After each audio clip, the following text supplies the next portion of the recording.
Amazing. Hello and welcome to this episode of Connected Conversations, everybody. Today we are talking about a new era of obesity medications, what they are, how do they work, and are doctors prepared to prescribe them? I think it's really fair to say that there's a lot that we can talk about today and a lot of directions this can go with our amazing guest, Dr. Sue Pedersen. She's a fantastic person to have this conversation with, and I know I personally have been looking forward to it. So we'll tell you more about Dr. Sue in a moment. But just to remind everybody why we're here today and kind of what Connected Conversations are. Connected Conversations is a monthly series put on by Obesity Canada, where we really want to dig into important topics for people living with obesity, with the experts in the field of obesity from Canada and even around the globe where possible. We like to talk about everything from advocating for access to this amazing evidence-based treatment options that are really out there for us, you guys, issues related to diet culture, weight bias and discrimination, to innovating obesity care in Canada. These conversations are meant to address the complexity of this chronic disease and all the barriers for the individuals living with it. Connected Conversations is meant to allow us to create moments of connections for both our healthcare practitioner and research audience, as well as our patient community. We know that these conversations have a lot of power, and we know when we can make these connections that really can make a difference in people's lives. So we're really committed to making more of these possible. So I am your host. My name is Lisa Schaefer. I am a patient advocate. I'm a member of the patient community here at Obesity Canada. Professionally, I am a marketer, a digital marketer who lives in Vancouver. And for the last 5 years, it has been my absolute pleasure to volunteer and serve with Obesity Canada. It's an organization that has made a big difference in my life. I really like to work on the front of patient engagement and advocacy for the millions of us that really live with this disease that is highly stigmatized, really misunderstood, and often misrepresented out there. So as ever, my partner in crime is Dr. Ian Patton. So Ian, why don't you introduce yourself for a second? Sure. Hi, everyone. Thanks for joining us today. Like Lisa, I'm also very excited about this particular webinar. It's something that is, I can say we definitely get a lot of communication from our patient community about this topic. So I'm eager to have something that we can maybe point towards and have people check in as a resource, which will be exciting. My name is Ian Patton. I'm the Director of Advocacy and Public Engagement with Obesity Canada. My background training and research was in kinesiology and obesity research. And I've been with Obesity Canada for about a decade now. I started as a researcher and a trainee, and I've now moved into this role with Obesity Canada where I focus in on that kind of patient advocacy side of things. So I have my own lived experience as well, and it's definitely something I'm very passionate about. So I'm happy to be here and looking forward to this talk. As far as housekeeping goes, this particular webinar is one that we are pre-recording, so we will not be able to take live questions like we have in the past from the audience. But I will say that if you want to use the chat feature or the Q&A feature in the webinar like we normally do, I will be taking those questions, and maybe we can do a follow-up log or something. We can get some of those answers or those questions answered after the fact. And then, as always, all of these webinars are posted on our Connected Conversations webpage, so we can watch them after the fact. I usually have those up the next day, so have a look out for that. Amazing. All right, so let's get to the lady of the hour, really, and let's get talking to Dr. Sue. So a new era of obesity medications. What are they? How do they work? And are doctors prepared to prescribe them? So Dr. Sue is a specialist in endocrinology and metabolism and a diplomat of the American Board of Obesity Medicine. She has a really busy practice at the C-Endo Diabetes and Endocrinology Clinic in Calgary, Alberta. She's involved extensively in clinical research for obesity and diabetes as a principal and/or national lead investigator. She is the lead author of the pharmacotherapy chapter on the 2020 Canadian Obesity Guidelines. Thank you so much for your work there. And a member of the expert committee for the 2018 Diabetes Canada Guidelines and a co-author of the weight management chapter. Dr. Pedersen has become a leading voice on how to treat obesity and diabetes and educates healthcare professionals globally. She also has an amazing public information website that I have been following for years about weight management and diabetes, and you can find her at drsue.ca. So as I said before, I'm super excited that I get to have this conversation with you, Dr. Sue. Well, I'm very excited to be here as well, you guys. Thank you so much for inviting me to join. Awesome. So I think it's really fair to say there's confusion and misconceptions around obesity in general. I think we say that often. There are also some misunderstandings about obesity treatments as well. And that's really where we want to focus our conversation today. So before we go a little bit deeper or into one or two in particular in this conversation, I'd really love to start here and just get you to maybe introduce yourself a little bit, tell us about the work you do, and share some of those general insights that you've experienced with working in the space of obesity management. Sure. So, as you said, I'm an endocrinologist in Calgary, in Canada. And my focus of my practice is in obesity and diabetes, although I do practice general endocrinology. And actually, a lot of the things we see overlap with weight management as well, like polycystic ovary syndrome, thyroid issues. A lot of things that I see patients for, we end up talking about what often hasn't been talked about, which is weight management. So I end up doing a lot more weight management, I guess, than what I'm, formally referred to see by patients' family doctors. I'm involved in a lot of research as well. So we do research in medications, new and evolving medications for treating obesity and diabetes, and both together as well. That's awesome. I know Ian and I are probably going to reference our lived experience throughout these conversations as well, because we are people that have genuinely walked this path of really trying to understand and feeling very alone, or at least I don't want to speak for you, but I know myself, I felt really alone in a lot of this and felt like even when I went to healthcare practitioners, that it was a really challenging topic. Obesity still feels weird to say for a lot of people. It can still feel stigmatizing just as a word. So I think people living with obesity were really conditioned to believe, and I know this was true for me, that this was really my fault and that we chose that I really chose this, that there are simple solutions that I just really wasn't understanding or for some reason couldn't make that connection, even though I was spending way too much time on a treadmill and logging every calorie and minutia that I had. I really, really did believe it was mine to fix, and that it was a result of me kind of being lazy and continuing to make really poor food choices.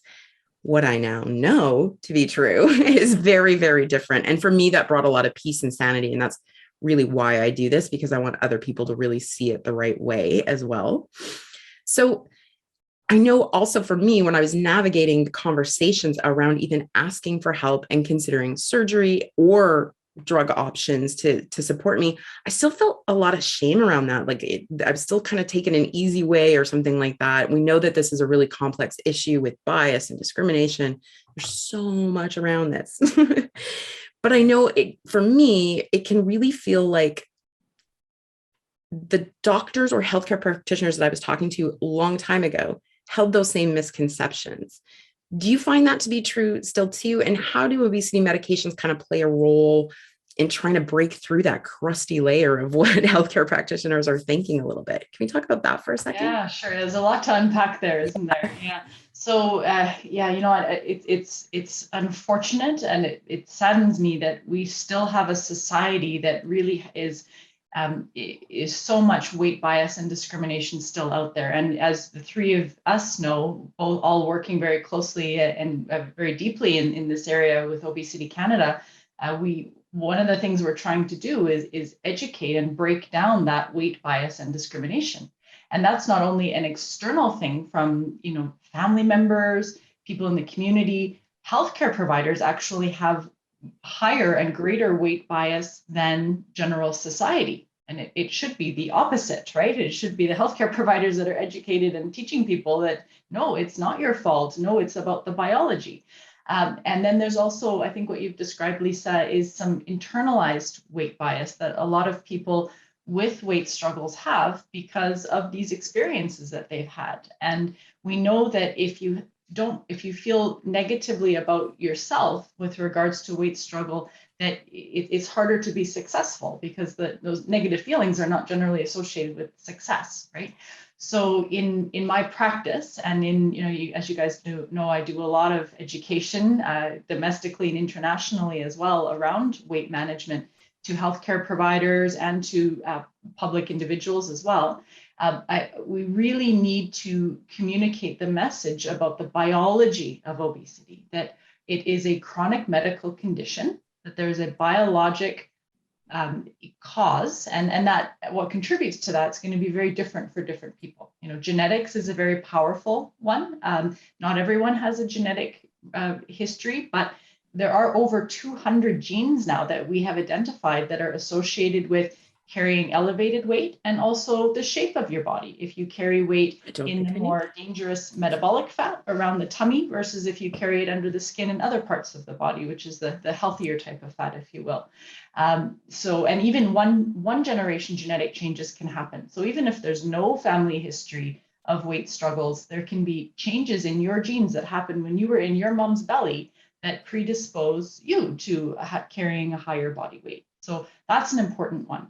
That's huge. Like people, I really want people to hear that as well, that like how much of this is predetermined, how much of it is hyper personal as well. I know I've heard you speak about that before too, that this is a really personal moment in your body. So I just want people to hear that for a second before you go on. And then yeah, it's worth underlining. Exclamation. I agree. There's a lot of other things too, like medications that can contribute to weight. So one of the things that I would suggest if you're a person who's struggling with weight management is if you're on a list of medications, take it to your doctor and say, hey, are there any of these medications that could be driving my weight up? And are there options that could be used instead? And that can be diabetes medication, that can be antidepressant medication, anti-seizure medication. There's even some blood pressure medications. There can be differential effects. Control can really. Sorry?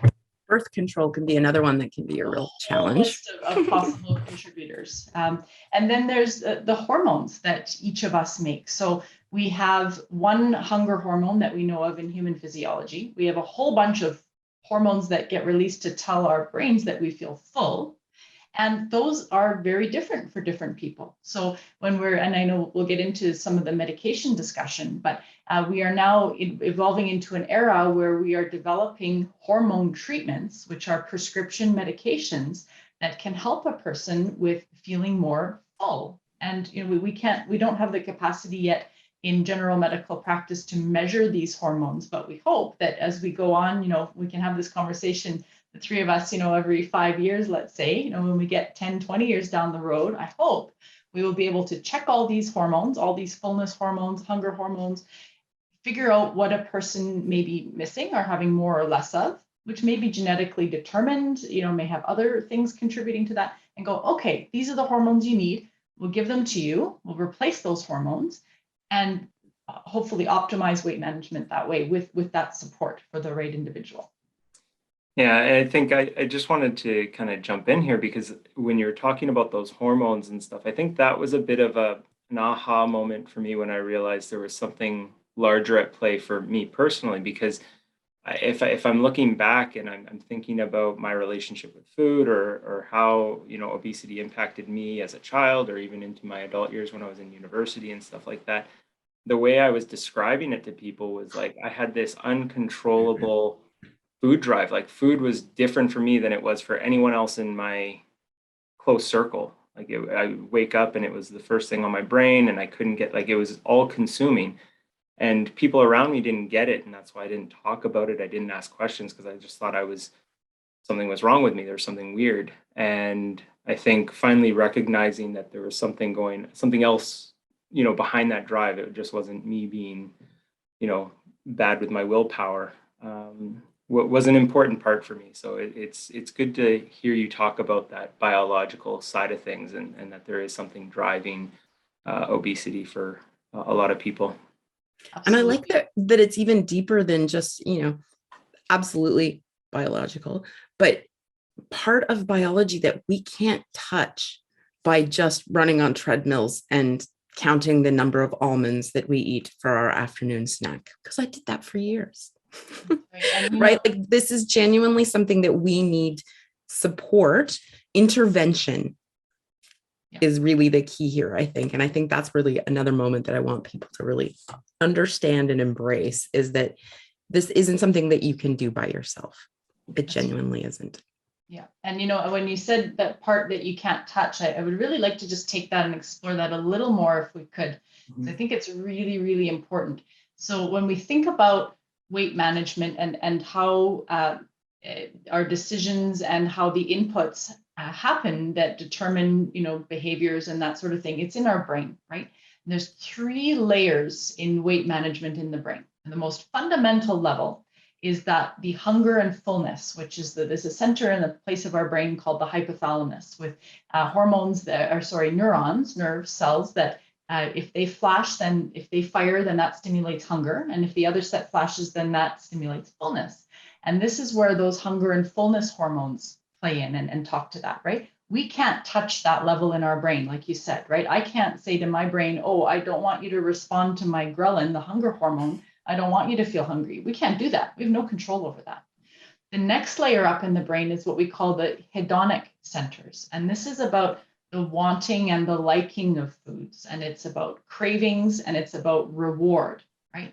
Now, we are very genetically different from person to person as far as how our brains respond to food in those centers. So there's a release of what we call the happy hormones. So like dopamine, opioids. And again, genetically, that's going to be different how we respond. Some of that's going to be learned as well from, childhood experiences from, a lot of my patients will say, well, I learned that food is a comfort. And this is what I've now learned to turn to when I'm sad and I want to feel happy. I go for some, delicious food or something sweet, and it releases the happy hormones in my brain. This is what my patient doesn't maybe say that, but we talk about that, right? And again, we can't tell our brain, oh, I don't want you to respond to that chocolate bar. I don't want you to feel good when you have that piece of cake. We can't. There's a hormonal release that we can't touch, right? And then the top layer, that's what we call the executive function.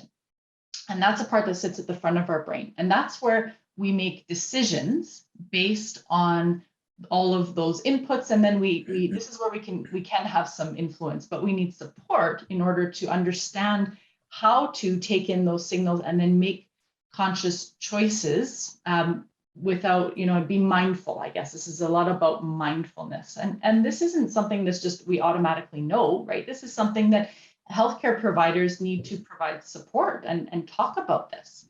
So when we talk about treatments for weight management, medications or bariatric surgery, those can help those bottom 2 layers that we can't touch. We don't have the capacity to control. We can help with medication or surgery. And then the psychological support piece, that's addressing things from the top in that executive function center. I love that. I love that breakdown because I think that also helps me. I think I genuinely just had a penny drop moment as well, going, all that time, because it also wasn't for nothing that I ran 5 and 10Ks, that I was on that treadmill, that I was working. I liked working out. I was a strong and healthy person. I was just I just remained in a bigger body because that wasn't the mechanism to change size, but it was keeping me healthy. And I really do appreciate that. And I do know, and I think Ian and I say this often as well, proper diet and good exercise, those are healthy habits that every person should be embracing. And it's only going to help you manage your chronic condition as well, to be in the best that you can do for yourself. I often say to my clients at work, let's control our controllables. And I think that's an applicable moment here as well, right? And I would also add to that, we no longer think of diet and exercise as treatments for weight management, right? In fact, I don't even use the word diet in my practice because diet implies temporary, right? We want permanent lifestyle change. But to say to a person who struggles with weight, well, just have healthier behaviors. Well, that's not helpful, right? And that's why when we talk about the treatments for weight management, we talk about the pillars of treatment, which are psychological support, medication, bariatric surgery, and what combination of those you use is going to be different for different people. And those support the outcome of making it easier to lead a healthier lifestyle. So the lifestyle changes are not the treatment. They are actually the product and the outcome of the treatments, which are psychological support, medication, and surgery. So yeah, TSN turning point, right? Oh my gosh. Total Yes. reverse. Just dropped a bomb and I love it. I love it. Yeah, and I love how with the clinical practice guidelines, the diagram that shows the pillars, like that the pillars are actually holding up those behaviors, those healthful behaviors, is it's an impactful moment for me. I think it's a very important message That's right. that I wish more people get out there. You should maybe throw a picture of those pillars up on the Connected Conversations after this, or a link to my blog. It's all over my blog, right? So yeah. Ian's talking about, there's like a little hat. It looks like a three Greek pillars, right? With the 3 pillars of treatment. And then the roof at the top, which is supported by the pillars, are the medical nutrition therapy, which is what we call the dietary changes, right? And physical activity. Those are the outcomes that are supported by the 3 treatments. It's such an important paradigm for people who struggle with weight to understand, because then you can take it to your doctor and say, hey, I need help to support, I'm struggling with the healthy lifestyle choices because of my hunger, or because of what I've learned as a child, or because of genetics or whatever. And I need help to support, make it easier for me to stick with these healthier lifestyles. And a lot of my patients will say to me, once we've started whatever appropriate treatment of those pillars, they say, wow, I feel like a freedom from the struggles that I've had. It's easier for me to do this now. That's what I needed all along. I know I can resonate with that personally as well. I'm a person who, I just had my 7-year anniversary of my sleeve surgery, but I've been having pharmacotherapy for the last probably 2, almost 3 years, and I feel more correct in my body than I have, I think, in my 46 years of existence in reality. Like, I genuinely feel more attuned to myself. It's made a world of difference. And it's hormone therapy. It's helping those receptors in the center of my brain. But I think you said something else really important there too. And we've said it along the way, that how much our genetics really play a role in this as well. Because to me, talking about body diversity is still really important too. There are some of us that are just, we're going to have different body shapes. We aren't necessarily going to get to that ideal, which isn't really a good word to use, but that, what's presented as the ideal, I should say. I mean, I was just recently looking at a picture of my grandmother who lived in Alberta, had dirt floors, worked on her feet all day long, and our bodies are more similar than not.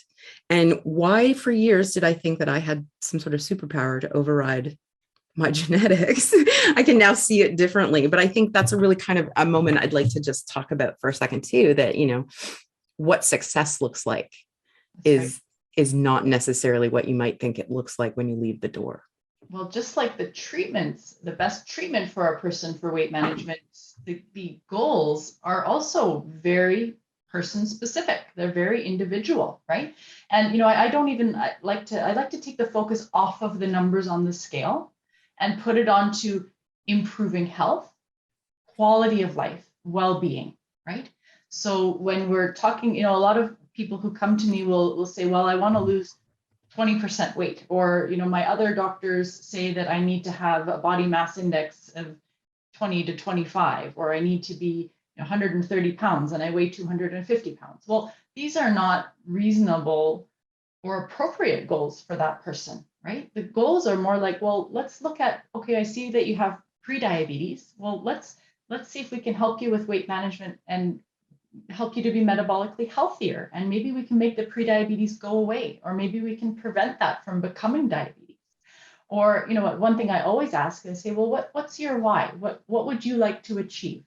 And often the answer is numbers on the scale. I say, well, what about your life? Tell me about your life, what you'd like to. And then things come out like, well, I'd like to be able to, chase my kid down the field on the soccer team that I coach, or I'd like to be able to walk my COVID puppy at 2 blocks, right now I can do 1, I'd like to do 2, or I'd like my knees to hurt less. And then I record that, and doctors out there or healthcare out there, I hope that you're hearing this and would reflect on doing that yourself, because then you can go back with the next appointments down the road, and rather than say, okay, how much weight have you lost? No, instead say, so how's it going with your kid's soccer team? Mm-hmm. Wow, I'm so glad you asked that. It's way better now, and I feel so much better. These are the goals of weight management, people, is improving health, quality of life, and well-being. And that is the ideal. So, ideal body weight, like, out the window, right? Now, if a person asks me, well, how much weight would I need to lose in order to have a significant improvement in my health? Well, we do have numbers. We do have statistics on that. We do know that 1% weight loss reduces the risk of prediabetes turning into diabetes by 16%. So I can give you numbers on that. I can tell you that it takes probably about 10% weight loss to have meaningful improvements in sleep apnea. So we can talk about that, sure, but we really want to just look at holistic. Let's look at that whole person. Look at you. Let's look at you. Let's look at you. And what are the goals that we want to achieve here for you? Are we at a place now where we can also look at the person and then the medications available and try and map the right medication to the right person? Maybe let's talk about that for a second, because I know there are a few options, and I am certainly no expert, which is why we have Dr. Sue, to maybe kind of help us kind of navigate there aren't a lot, but the treatment options that maybe are available in Canada, and what makes them different, or what might work, how we kind of decide, or how you as practitioners decide. Great question. So we currently have 4 medications approved for weight management in Canada. The one that's been around the longest is actually the only one that doesn't work in the brain. So we don't use it that much. It's called Orlistat or Xenical. It reduces fat absorption when you eat. So if you eat fat, you poop out some of that fat instead of absorbing it. And unfortunately, that comes with a lot of unfortunate gastrointestinal side effects like diarrhea and that sort of thing. So it doesn't have a lot of success in weight management, and it is often not well tolerated. So we don't use that one that much. The next one that we got in Canada is now been around for 12 years. It's called Saxenda or liraglutide, 3 milligrams. So it was 12 years ago approved as a diabetes medication under a name called Victoza, and then it was approved as a weight management medication or Saxenda in 2015. So as formally as a weight management medication, I guess I could say then it's been around for 7 years.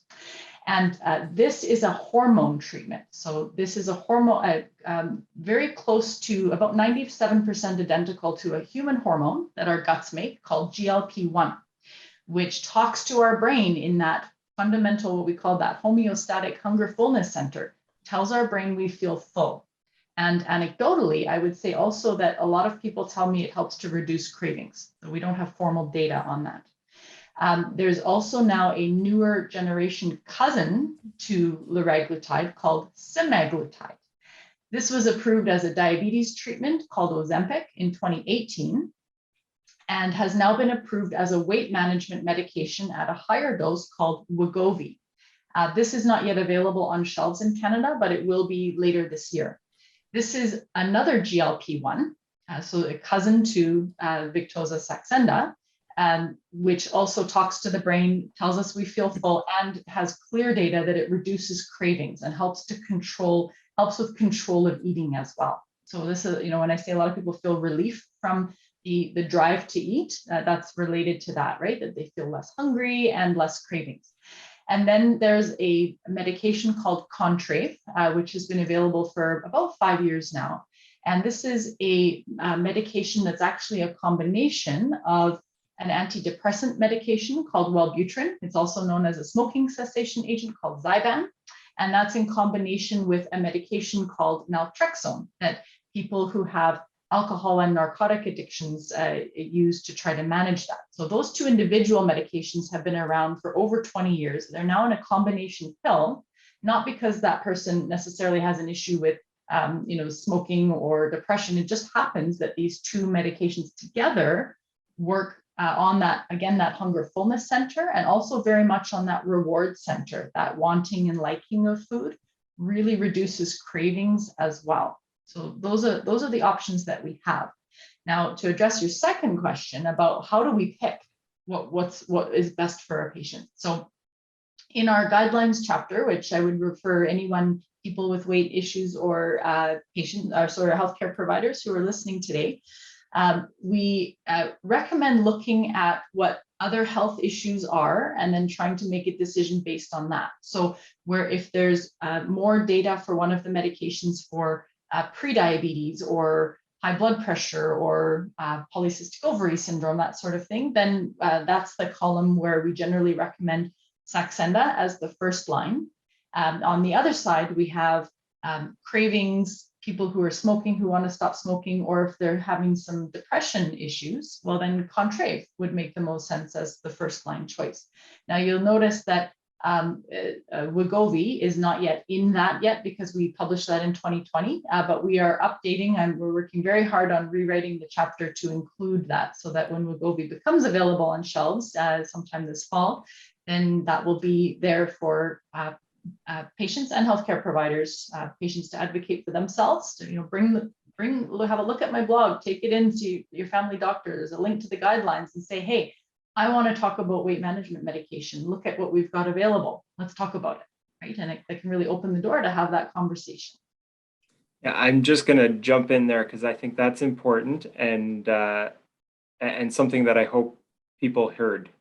As patients, as people living with obesity, you have every right to take that information in and start that conversation. I think that's really important. And I think that's something that we wanted to come out of the clinical practice guidelines and with our OC Connect community and these webinars. It's a little bit about it is empowering for the patients and giving you that those tools that you can go and start those conversations and have, meaningful engagements with your healthcare practitioners around this stuff that previously we weren't really prepared or had the tools to be able to have those conversations. So I think it was an important point there that I wanted to highlight. And I also just want to mention, maybe you can give us a little directive on this or tell us from your perspective what it might look like, because I believe I've heard this in the Connect community, and I know I've definitely had this conversation with more than one person in my life. They have a great GP that's been their GP for a really long time, but they might not be as knowledgeable about these new treatment options or even really want to indulge the conversation. So I know it can feel very like I'm already coming in the room and I'm trying to talk about something uncomfortable. And if they shut it down, it might just be easier to go, okay, we're not good. That was silly. I shouldn't have asked that question. How can we help empower patients just a little bit more for that next step instead of just getting the tut, it's okay, I've been your GP for a really long time kind of moment? Any thoughts on that? Like, how does someone get in a room with a Dr. Sue? How do I get to an endocrinologist? Or do you have any thoughts on that? Yeah, well, the answer to that, I think, will be a little different depending on where you are in the country or in the world. And if you're in a city or in a rural community, virtual medicine has certainly expanded the capacity to have greater reach here, right? My suggestion would be first to book an appointment with your family doctor specifically to talk about weight management. Because I think often, there's, three other things being talked about in an appointment. And then at the end of the appointment, if you say, okay, now what about my weight? And then your family doctor might think, oh man, I'm already half an hour behind in my day. I've got 5 people in the waiting room. I can't talk about this right now. Or they don't feel like they're very comfortable to talk about it, or maybe as knowledgeable as they should be. There's not very much education in medical schools and residency training around weight still. We try to get around that with the postgraduate training, right? Like the medical education things that we do. So back to, as a person, go into your family doctor, specific appointment, nothing else on the agenda but weight management, so that your family doctor has the time to talk about it. Now, if you feel like you're getting shut down, or your doctor clearly doesn't understand that it's not about eat less and move more, that's not useful advice. It's not advice at all.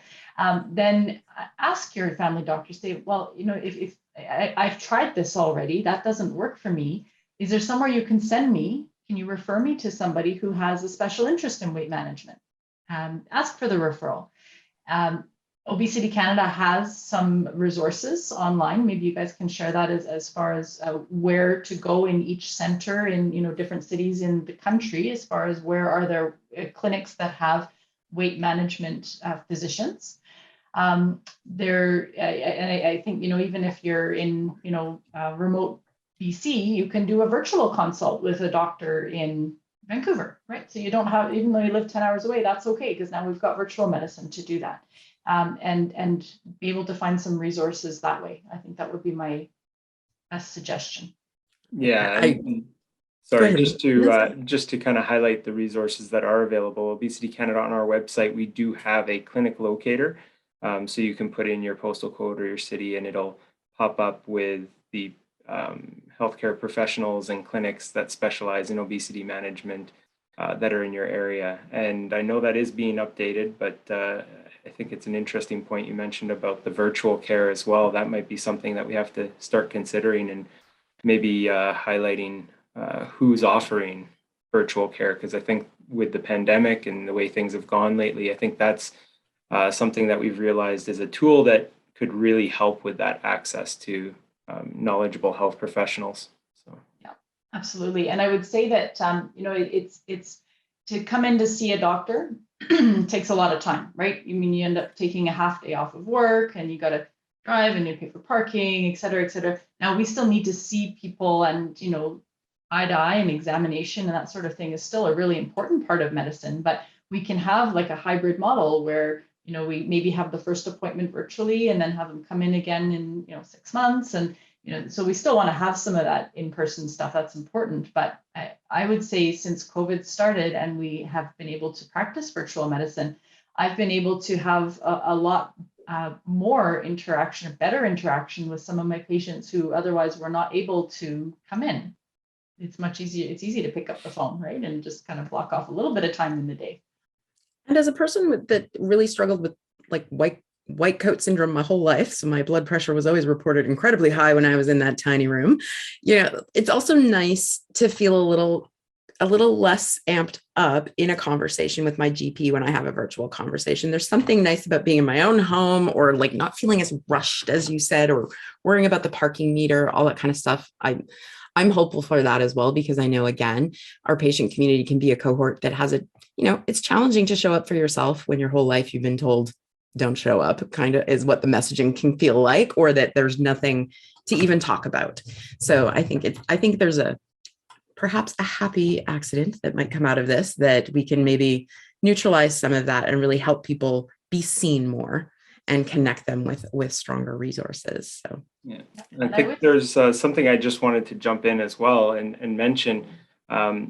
It's we have that report card on access to care, and we know that there isn't a whole lot of Canadian doctors and health professionals that are specialized in obesity management. If we're looking at like the total population of health professionals, it is a very small percentage that have those certifications and special qualifications.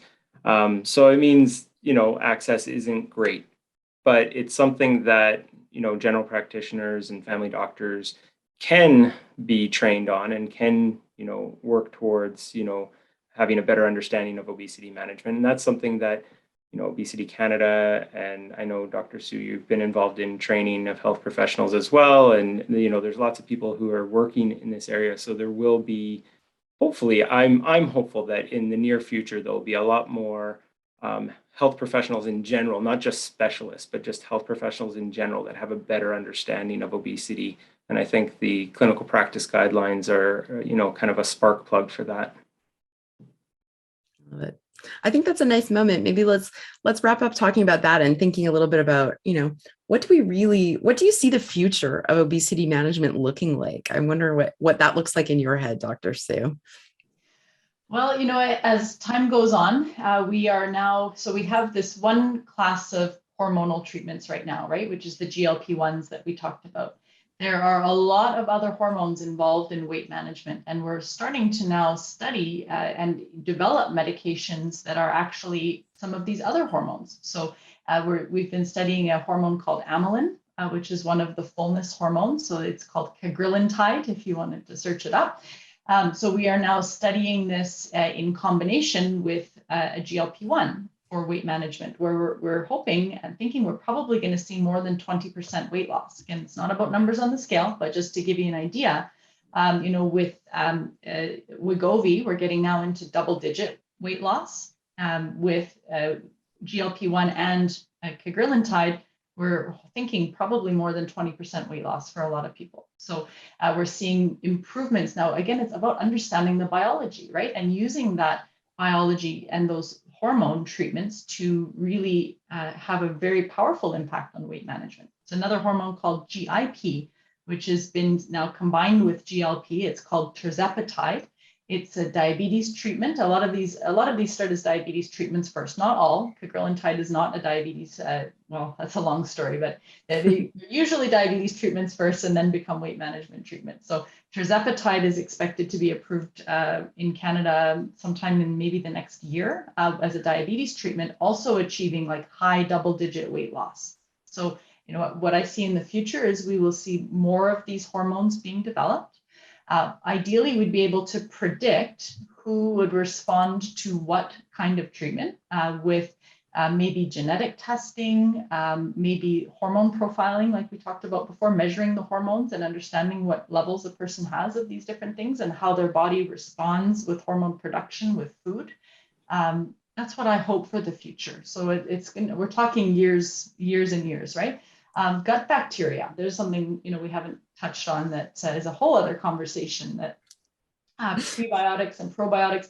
Now that there's no treatment that has been shown to be effective, meaningfully effective yet, but I think there's a lot of work to be done on that, and that might be another avenue to pursue as well. So lots of new exciting things that we're exploring, that I hope that in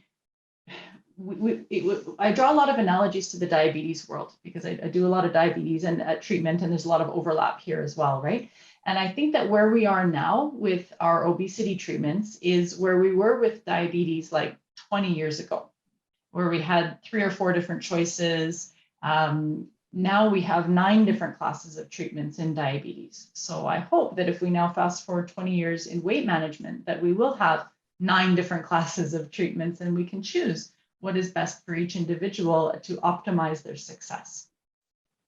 I think that's that little bit that you were talking about there reminded me of a presentation that I was watching with Dr. Sharma a couple of years ago. It wasn't that long ago, and he had this diagram up that showed the percent weight loss from different treatment options. So the diet and exercise, the behavioral stuff at the bottom with a very small line, but then the weight loss for bariatric surgery as the kind of gold standard, and then he was talking about that gap in between, and that's what we didn't have a whole lot of tools for. The tools weren't quite as effective. So the weight loss that we experience from bariatric surgery is in the sometimes that 20% or 20% or higher range, and that's considered the gold standard. I think the fact that we're talking about potential medications that are getting a lot closer to that is really promising. I think it's something that I think is encouraging, because bariatric surgery, while a great tool, it's something that I had and I'm very, very thankful for, and it works for a lot of people. I don't think it's scalable to the degree that we need it to be for everyone who could benefit from that degree of obesity management. So I think having tools that are getting closer to that approach, approaching that is very promising, very encouraging. I agree. And in tandem with developing and bridging that gap, and with medication options, we need to work really hard as a community, and that's us as weight management healthcare providers, that's people with weight issues. We need to work together as a community to advocate for use of these treatments. Only about 2% of people who qualify for weight management medication are actually getting weight management medication, versus in diabetes, if you need medication, it's usually offered because doctors are comfortable with that. They're not comfortable with weight management. We're helping physicians get more comfortable, helping healthcare providers. But we need to continue to advocate. People who struggle with weight, advocate. Talk to your doctor, book an appointment, have a focused conversation about it. It forces them to have to talk and have to think about it, right? Mm-hmm. And then education that we do in Obesity Canada to healthcare providers as well, to use these medications. And it's great if they're there, but if they're not being used, then how's that beneficial, right? So we need to develop them and use them. So yeah, it's really exciting times. I think that, again, that's another important part. Like, we need to use them. I think that's a whole other webinar. I was going to say, we could go for another hour now. There's a whole other webinar there, because it's not just access and cost and those sorts of things are big issues. That's a big problem, but that's something we are working on, and we will probably have another webinar on something like that. This has been so fantastic. I can't thank you enough for joining us today, Dr. Sue. I know I can keep going, but I know you also are a busy lady who needs to move on with her day. But I just want to say thank you. And I hope that all the things we talked about, the potential of the future, not just as it relates to those drug medications, but even if the three of us can talk again in 5 and 10 years and wax poetic about, remember when we used to have to explain this to people, right? Versus it being Wonderful. just how we live our lives. I am so looking forward to that day. And, you know, just some really key takeaways I know that I took from our conversation today. One thing I also want to just compliment you on is thank you for providing hope, because I think this conversation shows that there's hope out there. There are great practitioners who want to work with their patients. There are people highly engaged in this environment, really excited about the potential of future options for people, and that we'll slow down and have the conversation. And that, let's remember, everybody, one of my favorite sayings, everyone's entitled to their own opinions, but not their own facts. So the clinical practice guidelines are available. There's a condensed version. You can download them. You can take them to your GP and without any malice, just be like, you may not have seen these. There are new standards of expectations of care as it relates to obesity. I just want to share this with you. I'm a bit cheeky. Not everyone might be able to get away with that, but all that to say, thank you for everything that you shared with us today. This is really powerful and important information. And I'm sure, hopefully, the first of a few conversations we get to have with you along the way. Wonderful. Oh, thanks so much, you guys. It's been a pleasure and a joy. Amazing. So for everyone else out there, thank you as well for giving us a bit of your day today. And I hope that you took something from this. As always, we want to keep the conversations going. So if you're part of the healthcare professional community or a researcher, please seek out OC Connect Pro. If you are someone living with obesity or impacted with obesity, someone in your life, find OC Connect. That is our patient community where we share resources, where we connect as people, talk about real life stories, and can share resources. Or feel free to email us. Ian and I are always available, and register for the next episode. We've got a next one coming up in, Ian, do you remember the date? Oh my goodness, that just fell out of my brain. We've got another one coming up in a month and it'll be just as awesome. We'll go with that. So with that, I wish everyone well. Please take care of yourselves. Be kind to you. Be kind to at least one other person today and make it awesome. Thanks, everybody. Thank you.